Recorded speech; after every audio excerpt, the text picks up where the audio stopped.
Welcome to the Catholic Sobriety Podcast, the go-to resource for women seeking to have a deeper understanding of the role alcohol plays in their lives. Women who are looking to drink less or not at all for any reason.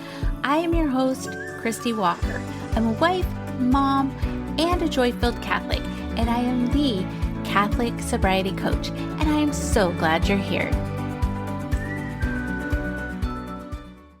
One of the things that I teach every woman who comes into my Sacred Sobriety Lab is this.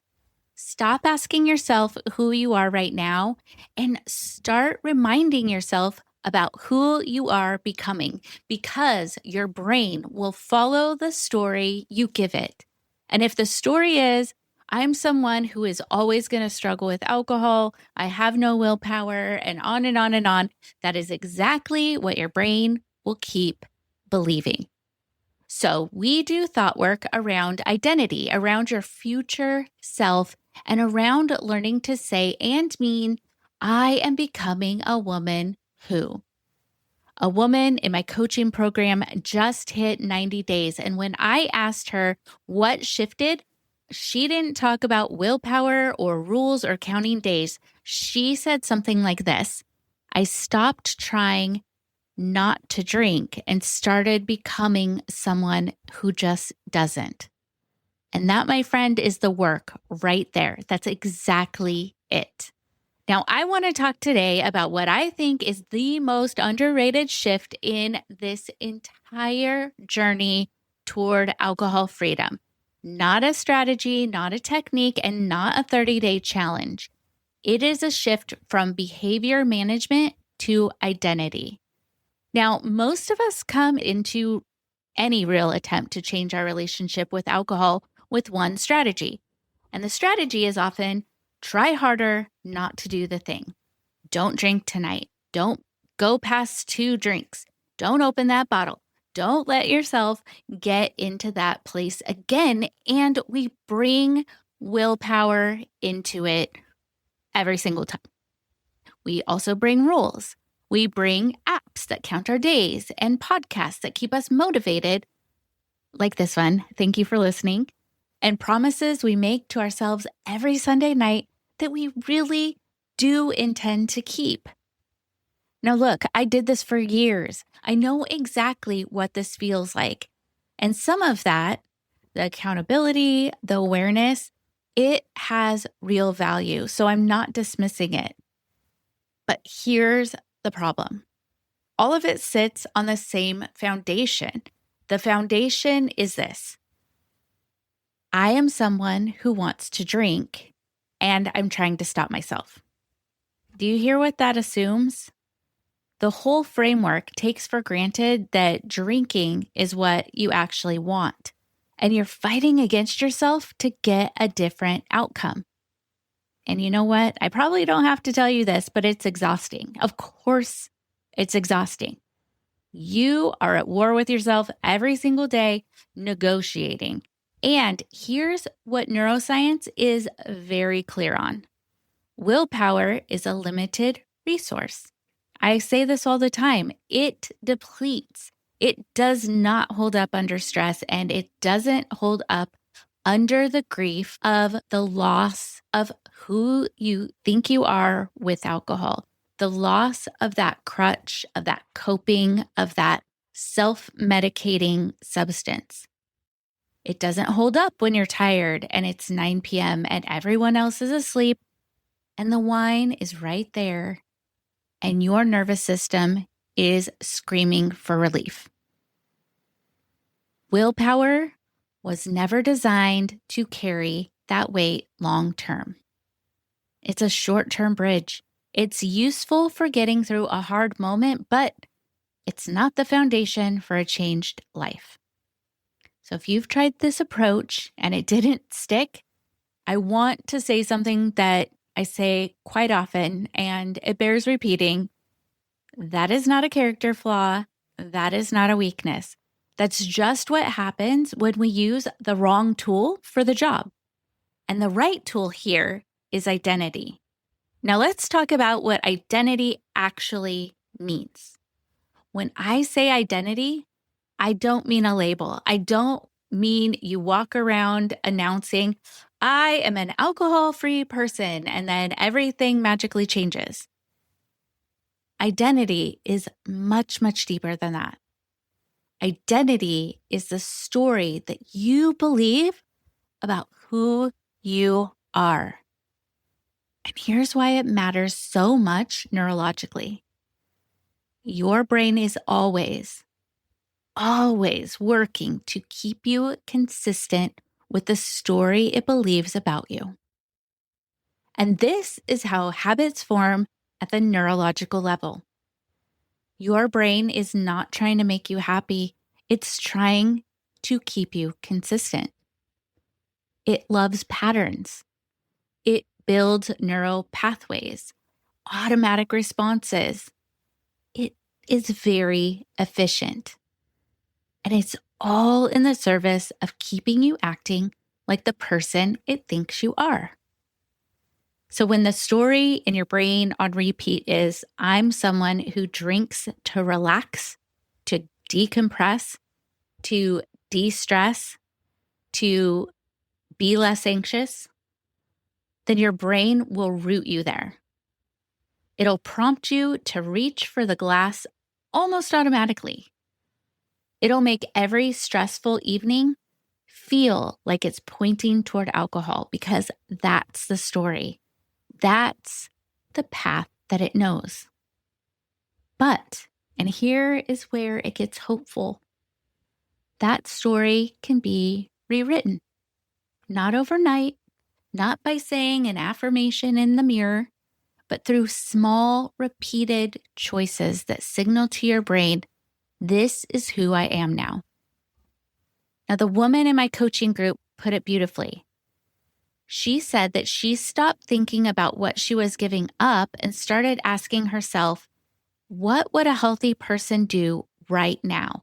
What would someone who actually takes care of herself choose in this moment? And that question changed everything for her because instead of standing at the edge of the craving, asking, can I resist this? Which, let's be honest, that puts everything in the hands of willpower. Instead of that, she was asking, is this consistent with who I am now, with who I am becoming? Now, that's a completely different internal experience. One is white knuckling, the other is becoming. Now, here's where my story comes in. I stopped drinking back in 1997, which seems so very long ago. I was 23 years old. And I want to tell you how that happened because it wasn't a treatment program. It wasn't a medical intervention. It wasn't even a rock bottom in the way that people usually picture it. I actually drank my last blackout intentionally. I knew exactly what I was doing. And I woke up the next morning and I was just done. Not because I had enough willpower, not because I finally found the right strategy, but because something in me shifted. Something in me said, this is not who I am. And that is really when I see a change in the women that I'm coaching. It'll be really, really hard. And then all of a sudden, it's almost like a switch flips. And I think it's the same thing. It's when they realize this is not who I am now. Now, what I didn't know at the time when I decided that that was my last evening of drinking and the next day I was swearing off alcohol for good was that it was the 10th anniversary of my grandmother's death. The grandmother who had prayed over me unceasingly when I had open heart surgery at just 15 months old. I was not supposed to survive that surgery. She prayed and I lived. And somehow on the anniversary of her death, I woke up from my last drunken night and decided to live differently. I didn't know that, but when I told my mom what had happened, she let me know what a special day that was and that my grandma was once again interceding for my life, to spare my life. What happened in that moment was an identity shift. I'm not going to try harder not to drink, but something more like, I'm not this. This is not who I am. Now, I went to AA early on, and I will be forever grateful because it helped me. It gave me a community and a structure when I needed both. But I eventually left because I couldn't reconcile the identity I was being handed there with the one that I believed God had given me. I'm not an alcoholic. My identity is as a daughter of God, and that distinction matters to me deeply to this day. That conviction, I am a daughter of God, became the foundation, not a rule, not a label, an identity. And it changed everything. Now, this is where faith and neuroscience stop being two separate conversations and become one. The idea that identity is foundational to change is not just a coaching concept. It is not just brain science. It is thoroughly and deeply Catholic. The whole Christian life is built on the premise that in baptism, something happened to you. You became a new creation. You were marked. You were claimed. You were given a new identity, not based on what you've done or not done, but based on whose you are. You are a daughter of God, not a metaphor, a theological reality. And here's what I find so powerful about that in this context. The question is never, can you become someone different? The question is, will you live out who God created you to be, who you already are at your very core? The saints weren't striving to become holy. They were striving to live consistently with their identity as children of God. The striving came from the inside out, not from following rules to earn something, but from wanting to be whole, to match on the outside who they already were on the inside.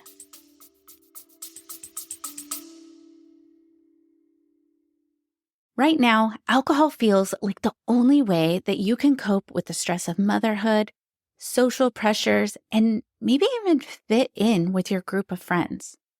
But you're starting to realize that it's leaving you feeling ashamed, disconnected, and maybe even out of control. Imagine if you could wake up each morning feeling at peace and proud of the choices that you're making and free from the pressure to drink, whether that's at home or in social settings.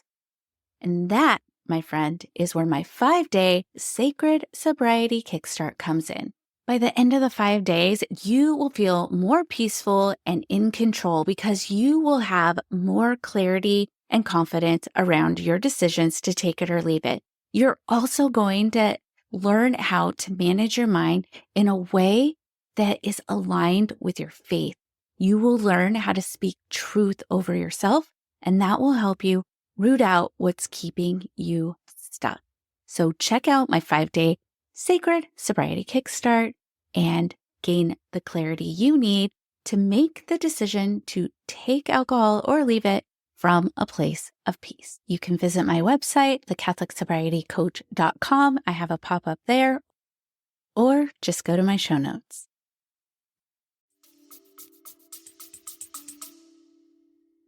Thomas Aquinas called virtue a habit of the soul, not a one-time choice, but a repeated pattern of choosing in alignment with who you truly are.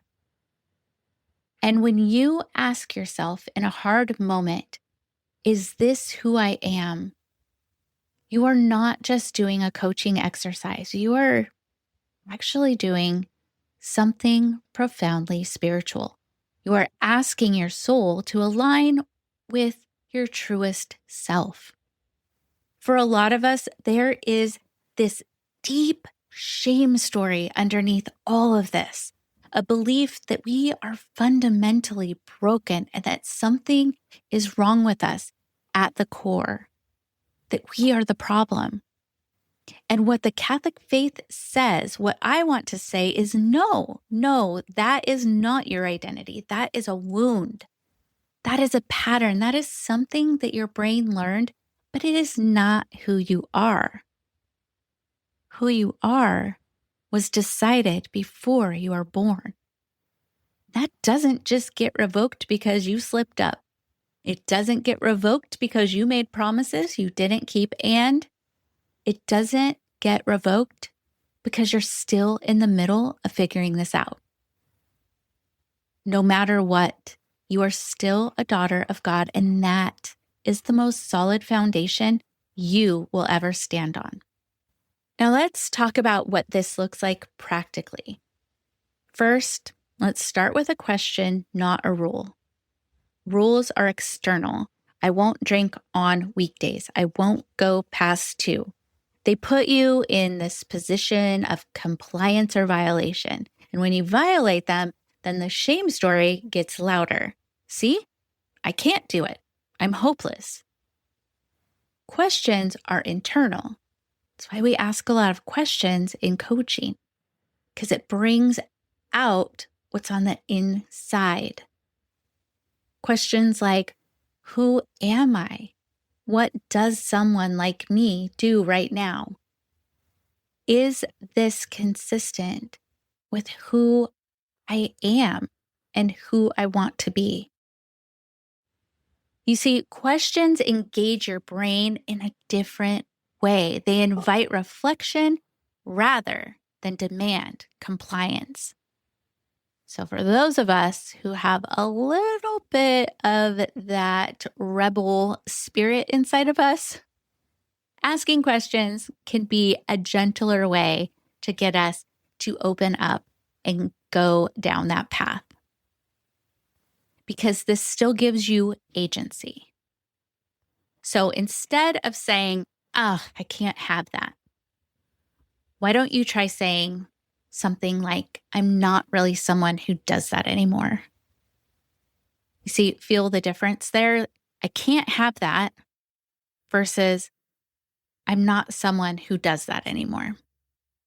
One is a locked door, and one is a statement of who you are. The second is the small moments are where it's actually built. Identity doesn't get built in one defining moment of willpower. It gets built in 100 tiny, ordinary moments when you make a choice consistent with who you say you are. You choosing sparkling water at dinner. There's a brick in the foundation you're building. You call a friend instead of opening a bottle. That's another brick. You sit with the discomfort for 5 minutes instead of numbing it. There's another one. See, you're building this firm foundation, one small choice at a time. And your brain is tracking every single one. So this is why I tell my clients, do not underestimate the Tuesday nights. The big moments matter, yes, but the quiet, unglamorous ones, those actually build the new habit. Now, third, make your decisions before those hard moments arrive. The woman in my coaching group did something super smart. Before going into a situation she knew would be triggering, she planned ahead. Not, I won't do X as a rule, but I know who I am walking in here. And here's what this person does. She made the decision while she was calm before her nervous system got activated and the old patterns started screaming. Because here's the facts. That is not the moment to figure out who you are. It's just not. When you are in a stress response, your thinking literally narrows. You lose access to your prefrontal cortex, the part of your brain that makes those value-based decisions. Figure out who you are on Wednesday morning and then take that into the hard moments. Now, if you're listening to this and you're somewhere in the middle, maybe you've tried and stopped and tried again, maybe you've had a really good stretch, and then a difficult week or event happens. Maybe you're not even sure yet what kind of change you want to make or what to call what you're doing. And let me tell you, that is okay. You don't have to have it figured out to be in the right place. The fact that you keep coming back to this podcast, to your own desire to be different, the part of you that knows there's more, that is your true identity trying to surface. There's a version of you that is not defined by this struggle. She is not far away. She is not some future self who has everything together. She is you right now, making one more choice in the right direction. And here is the Catholic truth I come back to over and over. You don't have to earn your way to a new identity. You don't have to accumulate enough good days before you're allowed to call yourself someone who is healing. You don't have to have it all locked down before God claims you as His. You start from identity. I am a beloved daughter of God who is healing. And then you let that truth lead your choices, not the other way around. That's the shift. I know it sounds simple. It's not always easy, but as someone who has lived it, and as someone who has watched women in my programs live it, it's real. It is so real. Now, before I let you go, here's something that I want you to take with you. This week, when you hit a moment of temptation, alcohol, food, scrolling, whatever pulls at you, before you decide anything, ask yourself one question. Is this choice consistent with who I'm becoming? Not, can I resist this? Not, do I have enough willpower? And not, have I earned the right to say no today? Just, is this who I am? You might surprise yourself. And even if the choice doesn't go the way you'd hoped, sometimes it doesn't, the fact that you paused and asked that question is a brick. It is evidence to your brain that a new story is being written. Do not let that go unnoticed. That is a win. All right, friends, that's what I've got for you today. If this was helpful for you, share it with someone who needs to hear it. And if you haven't left a review yet, it takes 2 minutes and it genuinely helps other women find this podcast. This community matters. Every new woman who finds it matters. And if you'd like to work with me more closely, whether that's in my Sacred Sobriety Lab or one-on-one, everything lives on my website, thecatholicsobrietycoach.com. You can come find me there. And if you're in the thick of it right now, still figuring out what this even looks like for you, you don't have to have it sorted before you reach out. That's exactly the best time to reach out because we can talk about it. And whether you decide to work with me or not, I promise you will leave with resources and your next steps. All right, I will talk to you again next week. Well, that does it for this episode of the Catholic Sobriety Podcast. I hope you enjoyed this episode, and I would invite you to share it with a friend who might also get value from it as well. And make sure you subscribe so you don't miss a thing. I am the Catholic Sobriety Coach, and if you would like to learn how to work with me or learn more about the coaching that I offer, visit my website, thecatholicsobrietycoach.com. Follow me on Instagram at the Catholic Sobriety Coach. I look forward to speaking to you next time. And remember, I am here for you. I am praying for you. You are not alone.